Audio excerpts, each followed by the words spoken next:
इत्मीनान से, बड़े ध्यान से उस बात को जरूर सुने जो गगन का आखिरी संदेश पूरी दुनिया के नाम जो वो लिख के छोड़ के गया है। अब दुनिया डिसाइड कर लेगी, बड़े समझदार लोग हैं आप लोग, कि क्या सच और क्या झूठ।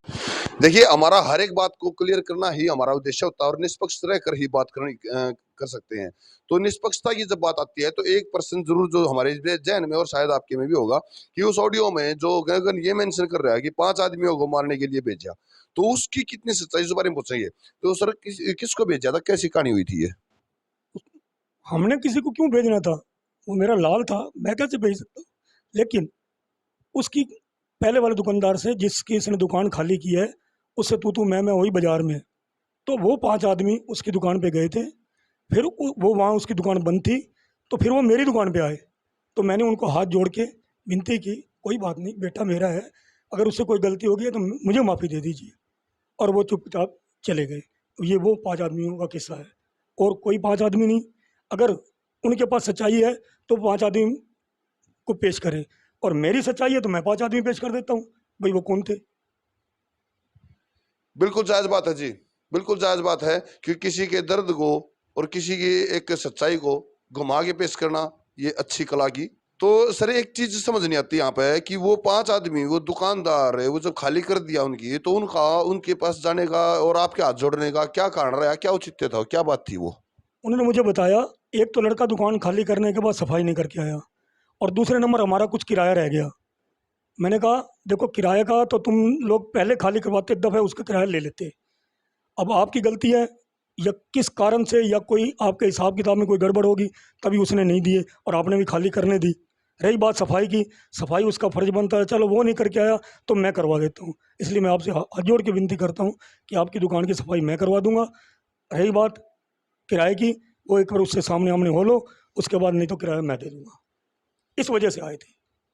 तो वो 5 आदमी जो उसने हुआ बचाया इस बात का, वो सिर्फ वो उसके दुकान के किराए का ही मतलब था और कुछ नहीं? ये उनकी किराए का ही मतलब था, और कोई भी मतलब नहीं था। और ये वीडियो उसने जानबूझ के बनवाई है कि तू ये वीडियो में भर दे कि मेरे हाथ मजबूत रहे।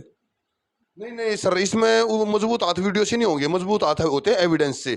और आप लोगों को हम अगली वीडियो में वो जरूर लेटर पढ़ के दिखाएंगे जो आखिरी संदेश गगन का है। उसमें दर्द भी समझिएगा और उस बात की तकलीफ जो उसने झेली है उसको भी समझिएगा, कितना मेंटली प्रेशर झेला होगा उस बात को भी समझिएगा। बड़े इत्मीनान से, बड़े ध्यान से उस बात को जरूर सुने जो गगन का आखिरी संदेश पूरी दुनिया के नाम जो वो लिख के छोड़ के गया है। अब दुनिया डिसाइड कर लेगी, बड़े समझदार लोग हैं आप लोग, कि क्या सच और क्या झूठ। राम राम जी सारे छोटे बड़े बाण भाई है ना, काका ताऊ काकी ताई है ना, जुड़ के हो जमींदार मीडिया दा दिनेश गलावत के साथ हम पहुंचे हैं कड़े कलानौर। और कलानौर आने का कारण क्या रहा है, क्योंकि परिवार जो गगन का परिवार है उस दिन भी आए थे, ज्यादा बात खुल गए होगी थी ज्यादातर तो, लेकिन इतनी खुल के नहीं हो पाई, परिवार सदमे में ज्यादा था। हमने सोचा कुछ टाइम गैप दिया जाए, एक जख्म भरने में 2-4 दिन, जख्म तो वैसे पूरी उम्र भी नहीं भराएगा ऐसा जख्म है ये, लेकिन थोड़ा सा एक मरहम पट्टी का काम हो जाए उसके बाद हम बात करेंगे।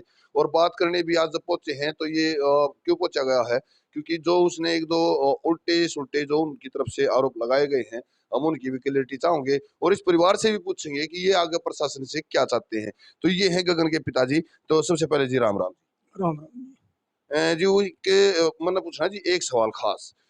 उसने बताया, अंजलि ने, जब हम उसके घर पर गए थे उसने बताया कि आपने उनको घर से निकाल लिया, इसमें कितनी सच्चाई है? इसमें एक पैसे की भी सच्चाई नहीं है। मैं तो एक हफ्ता उसको समझाता रहा कि वो ये तो छोड़ के उसको घर से चली गई थी, और वहाँ जाके उसने उसको दाव दे रखी थी, अगर मकान अलग से लेगा तो मैं आऊँगी, और या फिर तेरे माँ बाप मुझे लेने आए। और मैं इस बात से डरता था कि अगर मैं लेने जाऊँगा तो वहाँ ये कहेंगे यहाँ मकान के साइन कर जा और इसको ले जा। लेकिन ऐसा मैंने जाने से मना कर दिया। लेकिन एक हफ्ते बाद इसकी मम्मी बाहर गए हुए थे और मैं दुकान पे था। पता चला, मेरे पास फ़ोन आया कि ये मकान का सामान उठा के जा रहा है। मैंने इसको फिर भी एक हफ्ते तक समझाता रहा कि बेटा तू मकान का सामान मत लेके जा, क्योंकि 5,000 रुपये तेरी दुकान के किराए पे है और 4,000 रुपये तेरे मकान का किराया है, और उसके साथ बिजली बिल, पानी बिल, दुकान का बिजली बिल, ये सब तू नहीं कर पाएगा। और नहीं कर पाएगा तो क्या होगा? एंड वही ख़राब होगा। इसलिए तू ऐसा काम मत कर। लेकिन उसको पीछे से इतना टेंशन दे रखी थी उसको कि उसको मकान अलग लेना पड़ा।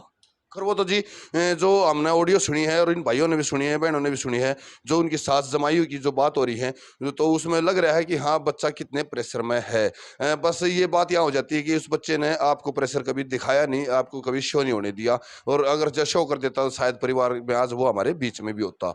ये वो इससे पहले जी बात आ जाती है, हमारे पास से 2-3 बंदों के फ़ोन भी आए हैं जिनके पहले उससे शादी हो चुकी है, और उन्होंने उसके बारे में और भी खुलासे किए हैं, और भी कई डाल की बातें बताई हैं। तो ये सर आपको कितना मालूम था कि पहले कितनी बार शादी हो चुकी है उसकी? हमें कुछ ज़्यादा मालूम नहीं था। एक बार इन्होंने शादी बताई थी और ये भी कहा था कि 2.5 लाख रुपए उनसे उन्होंने दिए थे, और वो भी इन गुरुद्वारे में डाल रहे हैं, इतने शरीफ आदमी हैं। वो तो मेरे पास ऑडियो है जी उस चीज़ की, वो लड़का बता रहा था कि 15 तोले सोना, 15 तोले सोना और 2.5 लाख रुपए हमने नकद ये देकर हमने फैसला करा था। अब वो हमने जब माँ बेटी से पूछा है, उनकी अंजलि से और उसकी माँ से, तो वो कह रहे थे कि हमने तो टूम वो बोली थी जो हमने चढ़ाई थी। खैर हम उन बहसों में नहीं जाते।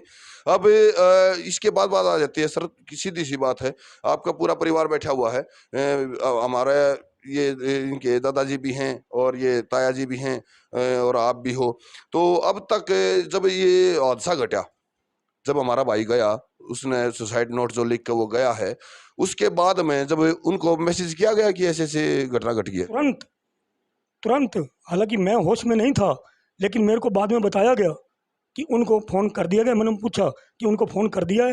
कह रहे उनको फ़ोन कर दिया गया है, वो आने वाले होंगे, लेकिन वो यहाँ नहीं आए। वो तो कह रहे थे कि मुझे मतलब घुसने नहीं दिया गया और मेरा मुँह नहीं देखने पाई मैं, ऐसे ही कुछ ऐसा ये बात। ये अगले दिन की बात है, उस दिन की बात नहीं है। और ना हमने उनको मना किया, लेकिन वो आते ही गिरते पड़ते रहे यहाँ।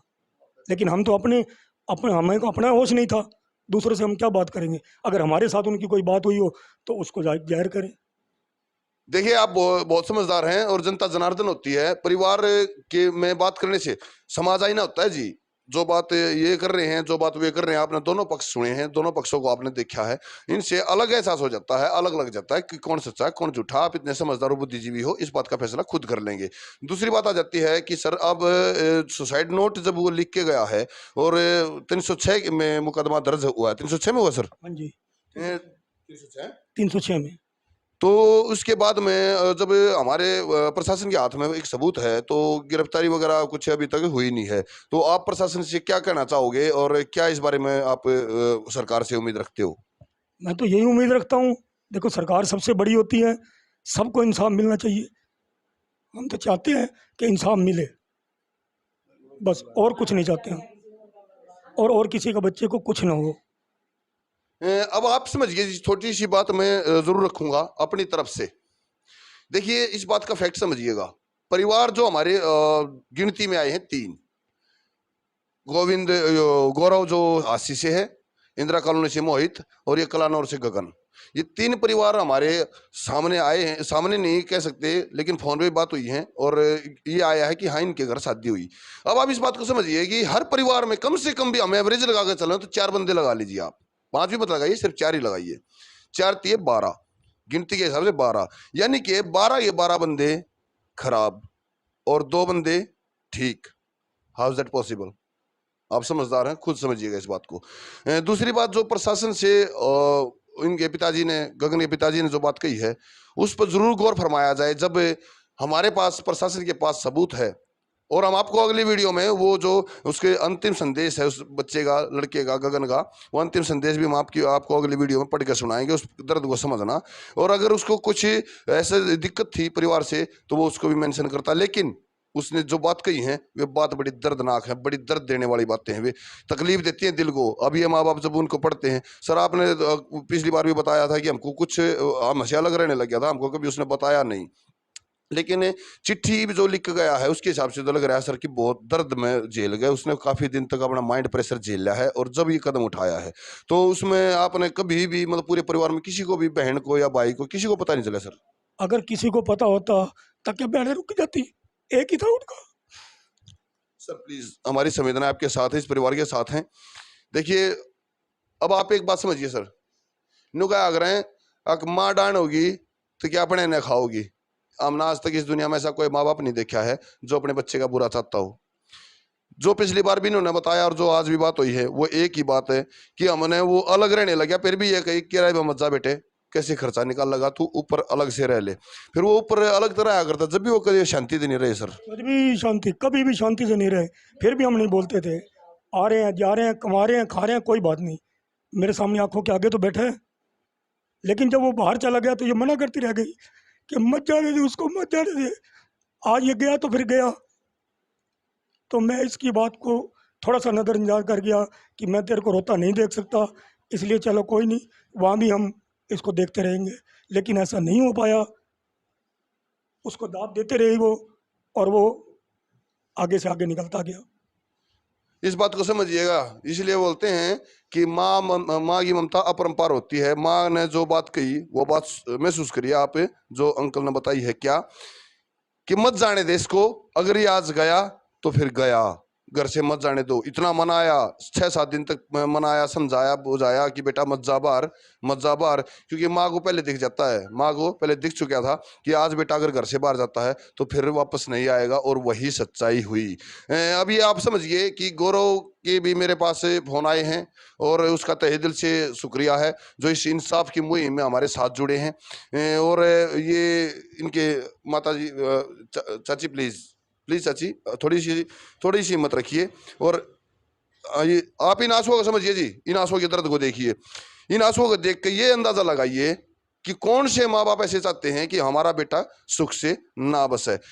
चाची, जब वो भाई घर से बाहर चला गया तो उसके बाद हमने भी पता है कि बेटा जब छाती के नीचे से जाओ दर्द तो बहुत होता है, और वो आज हमेशा के लिए जा चुका है, वो तो वापस नहीं आएगा। लेकिन प्रशासन से हमारी तो उम्मीद है, आपकी कितनी उम्मीद है, क्या चाहती हैं आप? तो यही चाहते हैं भी किसी और का घर बर्बाद ना होए, इनको सख्त सख्त सजा मिली जाए।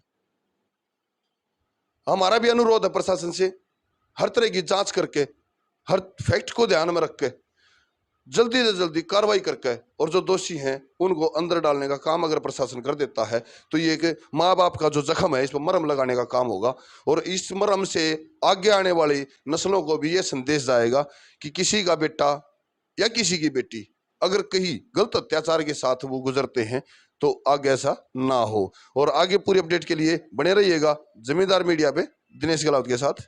जय हिंद।